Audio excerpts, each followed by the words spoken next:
Le doy la bienvenida al colega Ailton, quien es politólogo, periodista, director de medios TV en la calle y La República TV, un exiliado además del régimen de Maduro que está ahora mismo en Argentina. Bienvenido, Ailton. Gracias por estar acá y por aceptar esta invitación de Cubanet.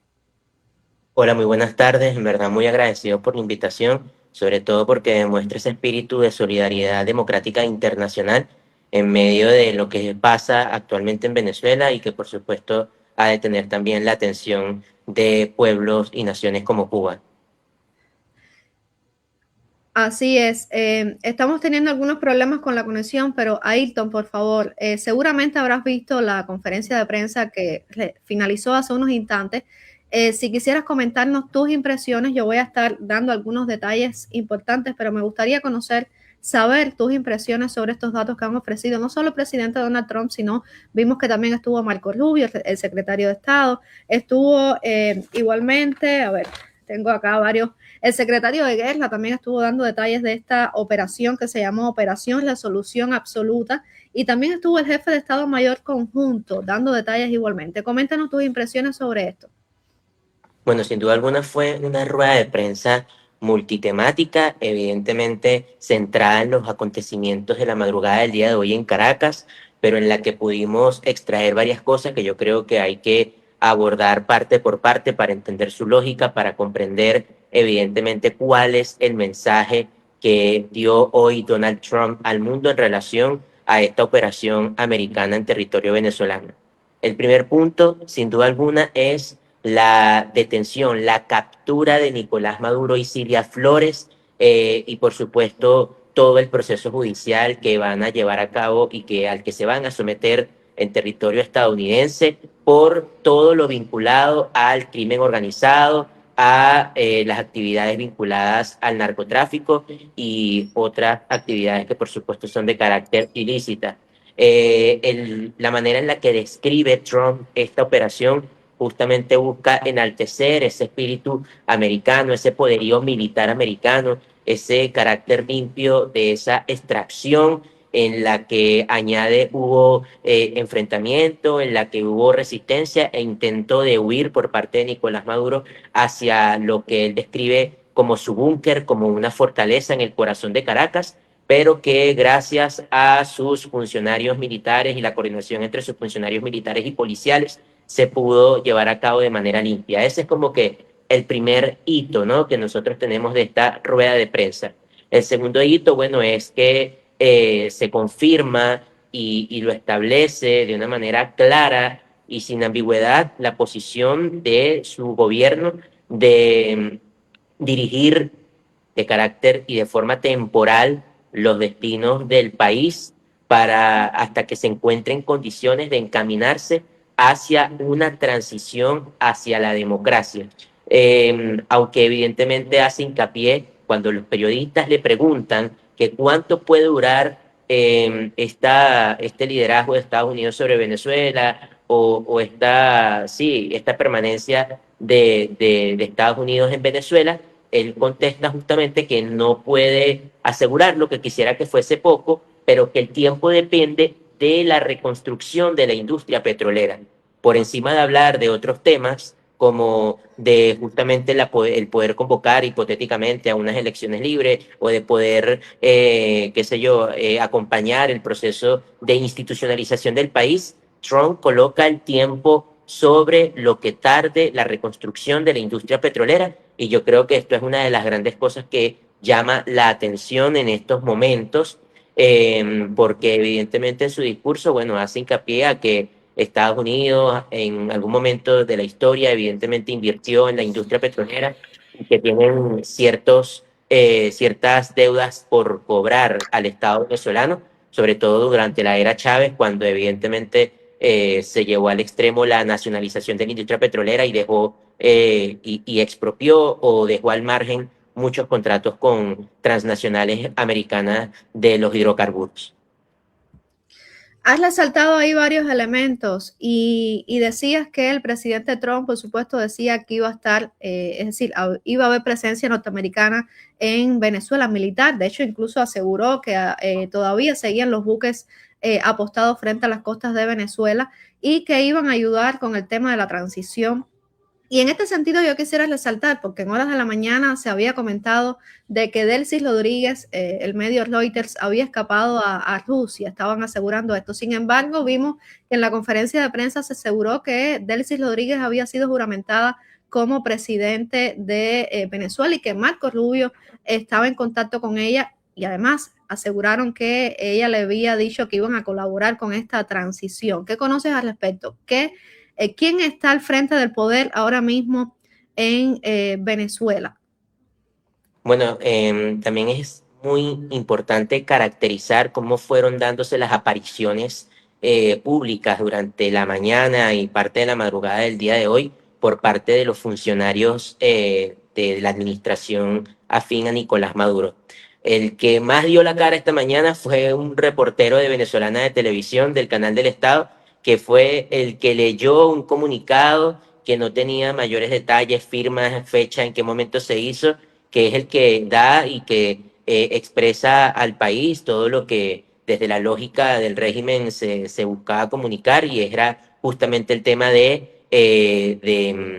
ataque norteamericano en territorio venezolano, señalando que habían existido importantes bajas civiles, entre otras cosas, cosa que también me tomo el momento de aclarar, como lo he hecho durante todo el día de hoy, que no han existido bajas civiles como las describe el régimen. Lo que han existido son ataques a infraestructuras quirúrgicas y específicamente militares, más allá de lo que se busca impulsar desde la narrativa del régimen, de que atacaron conjuntos residenciales, barriadas, comunidades, vecindarios, entre otras cosas. Hasta los momentos, cuando ahorita son 1:55 de la tarde en Venezuela, se desconoce de ataques de este tipo y a esta escala en zonas y conjuntos habitacionales del país, más allá de daños colaterales que afortunadamente no han brindado, no han reportado pérdidas de vidas de inocentes en materia civil, ¿no? Esto es importante aclararlo porque hay que tratar de también impulsar una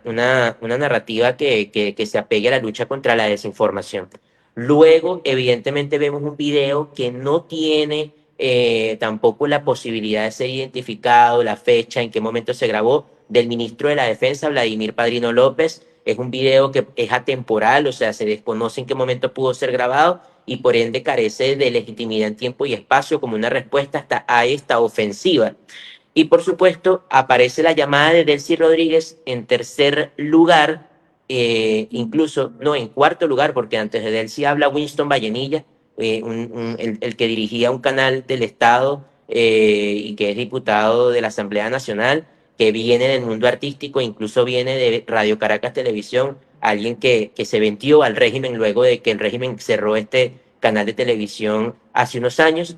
Y de cuarto lugar aparece Delcy por la vía telefónica, apelando a que hay que activar el plan de conmoción externa encomendado por Nicolás Maduro. Pero son apariciones tan puntuales que no dan certeza de la maniobrabilidad que ellos puedan tener en estos momentos. Luego aparece Diosdado Cabello en la calle, un poco también en cuanto a atuendo, bastante distinto a como suele aparecerse cuando está desarrollando sus operativos policiales en la ciudad de Caracas. Y esto habla de que ellos están en estos momentos pues buscando la manera de ganar tiempo, de reajustarse, de organizarse y de preservar el poder lo que más puedan.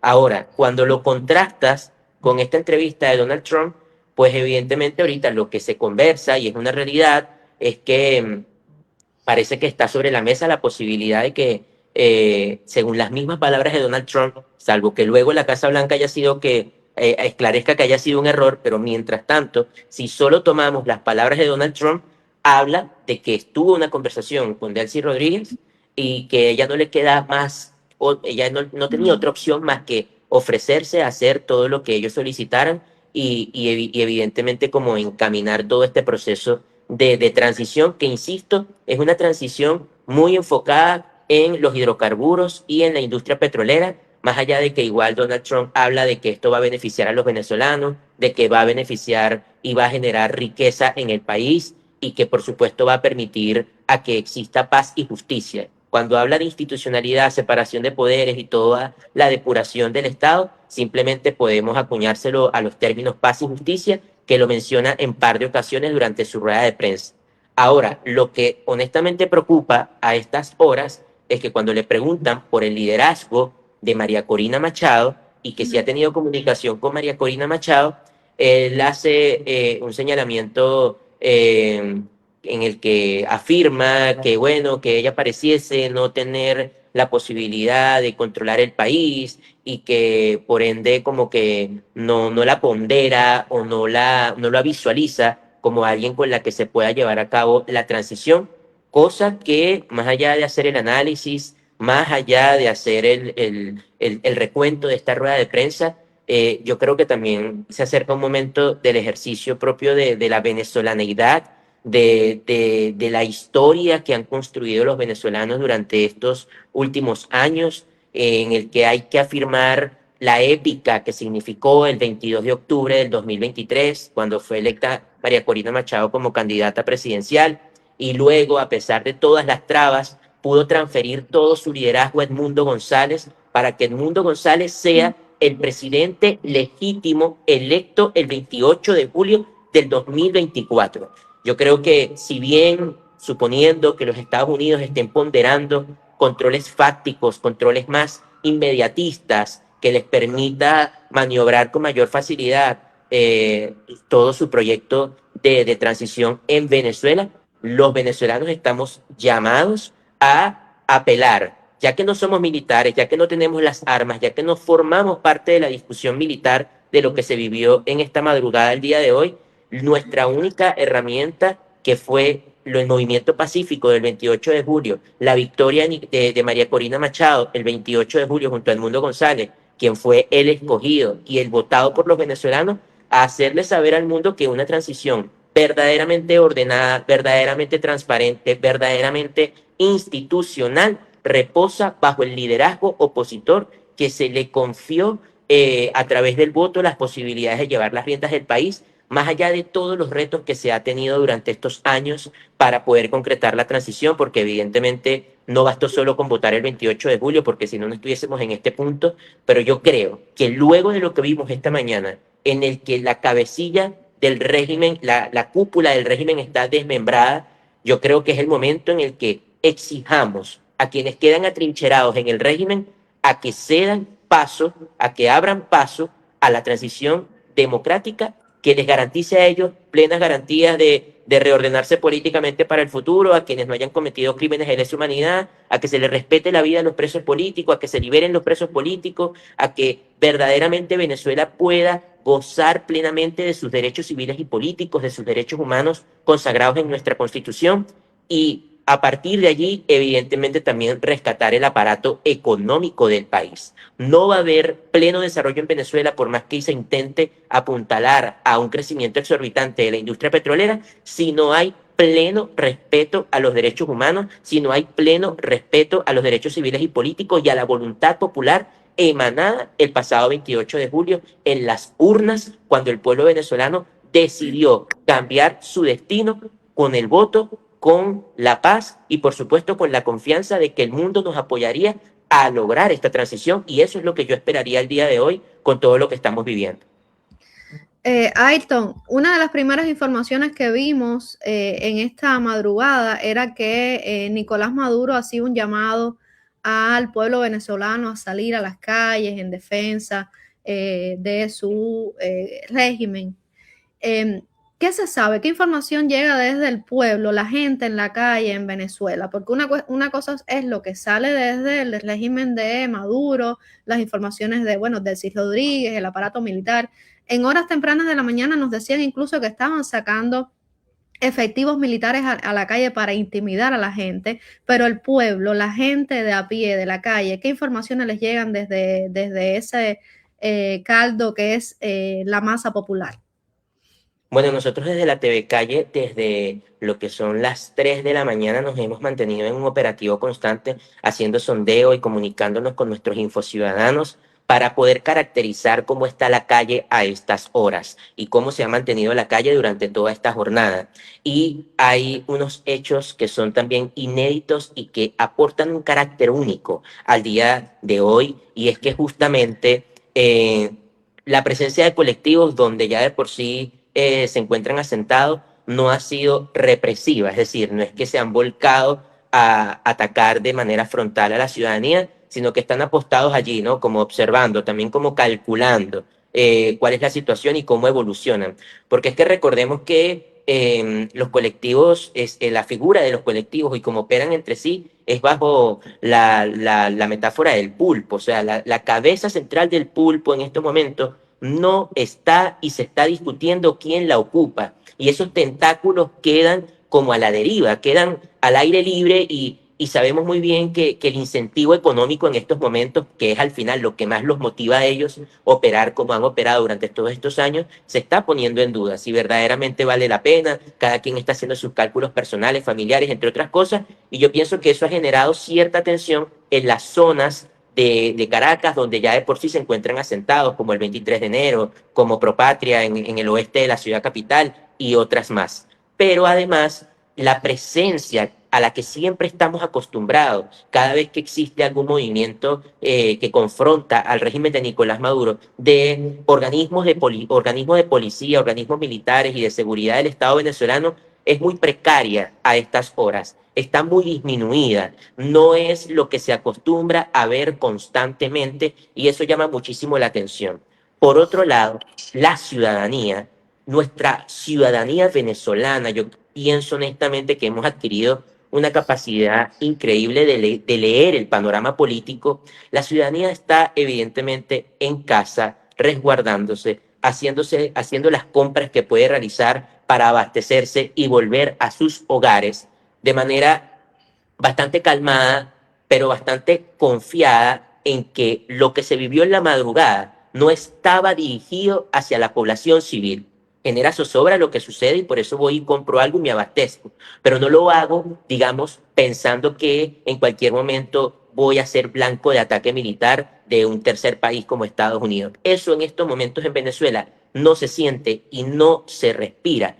Y eso lo sabemos gracias a estos sondeos rápidos que hemos podido realizar en la ciudad de Caracas durante todo este 3 de enero del 2026. Entonces, ¿qué significa eso? Que la narrativa de que esto es un ataque hacia toda la población nacional queda totalmente desestimada cuando ves a la población tranquila, cuidándose, evidentemente cargando su celular porque el servicio eléctrico ya de por sí normalmente en Venezuela está en vilo. Imagínate en unas circunstancias como esta, comunicándose constantemente y sobre todo expectante. Las expectativas del pueblo venezolano están en la posibilidad de reconstruir su propio destino de la mano de amigos y aliados de la comunidad internacional que permitan llevar a puerto seguro esa tan anhelada transición hacia la democracia que debió empezar el 28 de julio del 2024.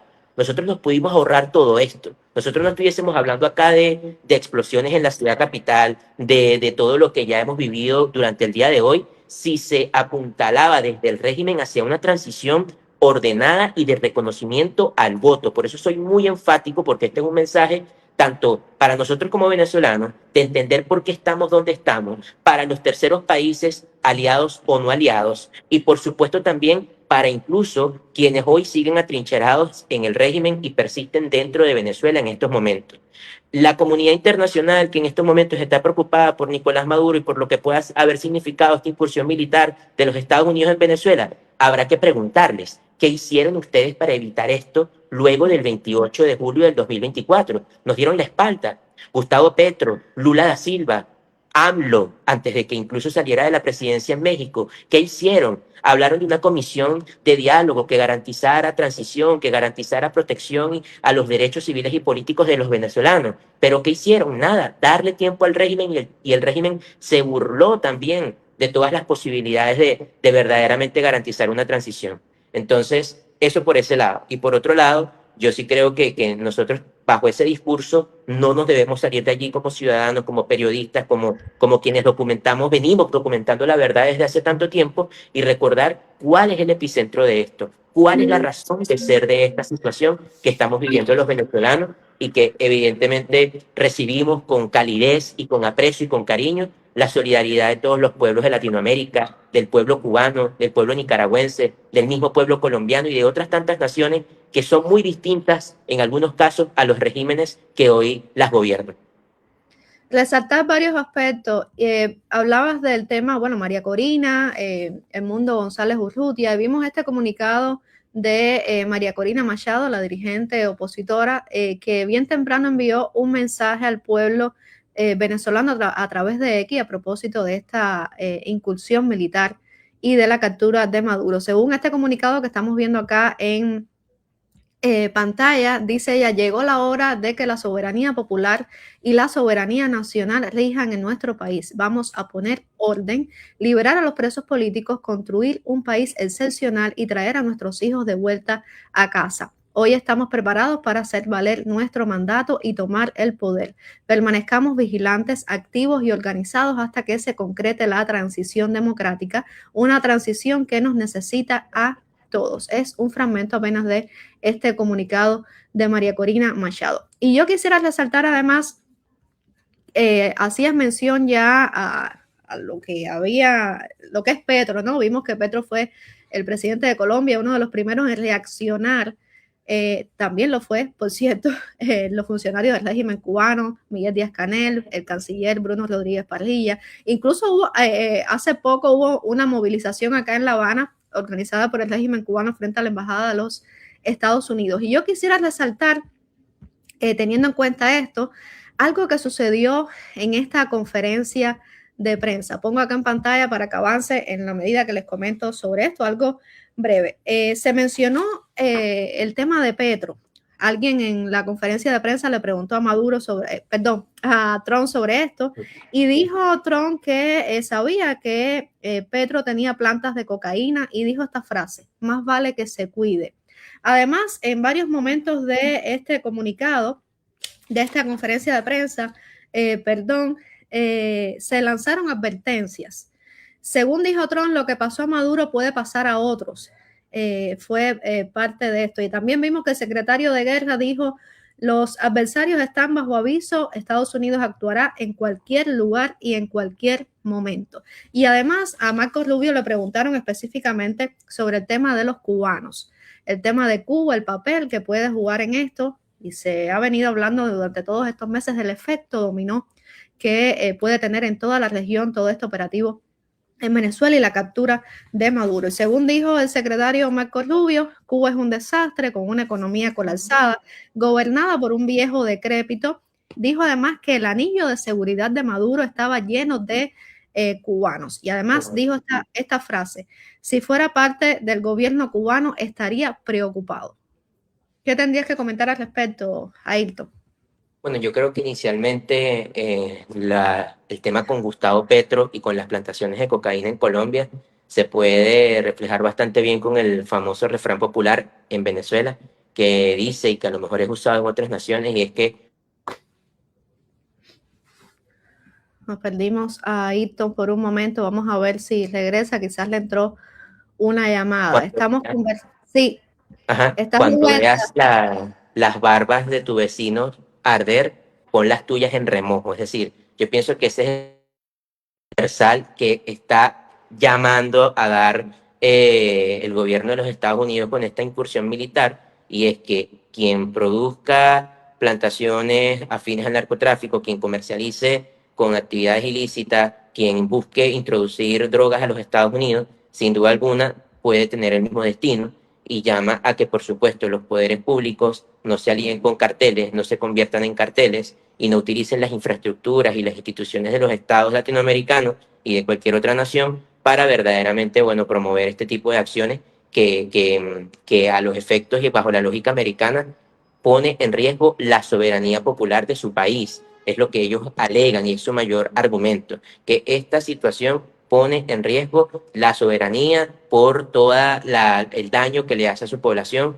tras el consumo de estupefacientes. Y por otro lado, con Cuba, bueno, sin duda alguna, el régimen cubano cuántas veces no ha sido auxiliado por el régimen venezolano, y ante algún viraje en el que esto cese, pues por supuesto que los males que padecen o las crisis que padece el régimen cubano por la misma corrupción, por la permanencia en el poder, por tantos años sin alternabilidad, sin nada que tenga que ver justamente con democracia y respeto a los derechos humanos, pues todo esto se va a seguir profundizando y el pueblo también va a ver que si Venezuela logró salir de esta situación, que tiene mucho menos tiempo que ellos, pues sin duda alguna les puede inspirar y generar algún tipo de acción que sin el respaldo de un aliado tan grande como Venezuela pueda tener un impacto y bueno, y ponerle fin a un régimen dictatorial que tiene más de un siglo y por supuesto ha generado también muchísimo daño, migración forzada, separación de la familia y el empobrecimiento de un país que a inicios del siglo XX, desde el siglo XX, pues prometía ser también un país lleno de oportunidades y de riqueza. Y esto coincide además con las recientes declaraciones que vimos del Pollo Carvajal, el ¿Me ex escuchan? jefe del... Ya para Ok. liberarte del tiempo acá, quería comentarte, todo esto coincide con las recientes revelaciones del Pollo Carvajal, lo estuvimos hablando acá en Cubanet bien temprano, que por eso también pudiera estar el régimen cubano muy nervioso con lo que pudiera revelar Maduro en los interrogatorios. Y es que el Pollo Carvajal, el ex jefe de la inteligencia venezolana, habló de todo este operativo llevado a cabo por el Cártel de los Soles desde Venezuela de utilizar las drogas como mecanismo, como arma contra Estados Unidos y que todo esto fue ideado por el régimen de La Habana. Estos son detalles importantes que pudieran exponer y además de que se lleva adelante lo que se comenta desde hace un tiempo del efecto dominó que pudiera tener la caída del régimen de Venezuela. Ailton, si tienes algo más que comentar al respecto sobre esto, lo que sea, adelante. Nosotros vamos a estar pendientes y esperamos que puedas entrar en próximos espacios acá Cubanet también para comentar todo esto. Esto empieza ahora. No, no, claro que sí, la verdad que súper agradecido por la invitación por parte de Cubanet. Creo que es importante fortalecer las alianzas periodísticas entre medios venezolanos y cubanos, romper esos mitos de distancia entre sus poblaciones por las aversiones que nos pueda generar el régimen de un país o de otro. En algunas situaciones eso pasa más de lo que uno cree, como que no quiero nada con los cubanos porque está Díaz-Canel, no quiero nada con los venezolanos porque está Nicolás Maduro y esas barreras hay que derrumbarlas con la construcción de historia, de memoria, compartir experiencias que nos permita justamente cómo fortalecer nuestra resiliencia como sociedad civil a favor del respeto de los derechos humanos y la democracia. Y para tomar tu último comentario sobre las revelaciones que ya venía haciendo el Pollo Carvajal, bueno, yo creo que evidentemente ahora quien canta es, o quien ha de cantar probablemente es Nicolás Maduro, y yo diría que en estas ocasiones, más que afectar, que lo hará evidentemente, a actores internos que quedan en Venezuela, puede terminar afectando también a liderazgos de Latinoamérica. Yo pienso que liderazgos que son afines al régimen Maduro, a los Kirchner, a Petro, a Da Silva, entre otras cosas, estarán bastante tensos con esta detención porque sabemos que allí hay nexos de amistad y de complicidad y de encubrimiento de muchos años que probablemente también de Se fue de nuevo a Ayrton. Parece que es que quizás le está entrando alguna llamada y por eso pierde la comunicación. Vamos a ver si lo logra. Casi estábamos al final del intercambio, ¿no? Y cuando lo despida, yo voy a entrar a seguir el programa con ustedes para comentarles sobre esta movilización. Vamos a ver volví, acá. ahí volví. Pero bueno, que quería Quizás concluir se está diciendo entrando alguna llamada, ¿no? Por eso se corta la comunicación. y quería concluir diciendo que bueno, que justamente todo esto puede terminar decantando también en complicidades vinculadas al crimen organizado. Entonces, bueno, se están escribiendo los hechos y nosotros estamos, bueno, para comentarlos, caracterizarlos, pero también hacer exigencias tempranas que nos permitan aprovechar estas situaciones para verdaderamente llegar a la democracia. Así que verdaderamente gracias por la oportunidad y el espacio y disculpen las pequeñas interferencias. No hay problema, entonces estamos acostumbrados, porque yo estoy en Cuba, yo estoy en La Habana y aquí Ok. eh, no me han cortado el internet, no sé ni cómo, porque generalmente tengo que trabajar con estas intermitencias, así que no te preocupes. Los seguidores de Cubanet también están adaptados a ello y lo entendemos también. Te agradezco muchísimo. Nosotros estaremos pendientes y esperemos poder contar contigo en próximos análisis. Te mando un abrazo. Seguro, claro que sí. Que tengan feliz tarde. Estamos a la orden. Hasta luego. Hasta luego. Síguenos a través de nuestras redes sociales, @noticiascubanet, @cubanetnoticias y Cubanet Noticias. Recibe las noticias en tu celular. Por WhatsApp, envía la palabra Cuba al número 5255-4503-8331. Si tienes un iPhone, descarga ahora la aplicación de Cubanet en la App Store. Si usas Android, descarga la aplicación de Cubanet en Google Play. Noticias de Cuba, alertas en tiempo real, información verificada, directo en tu celular. Cuba necesita prensa libre. Ayúdanos a seguir informando. Agradecemos tu donativo con un souvenir de venta en bonfire.com/store/Cubanet. Búscanos en Telegram como Cubanet Oficial.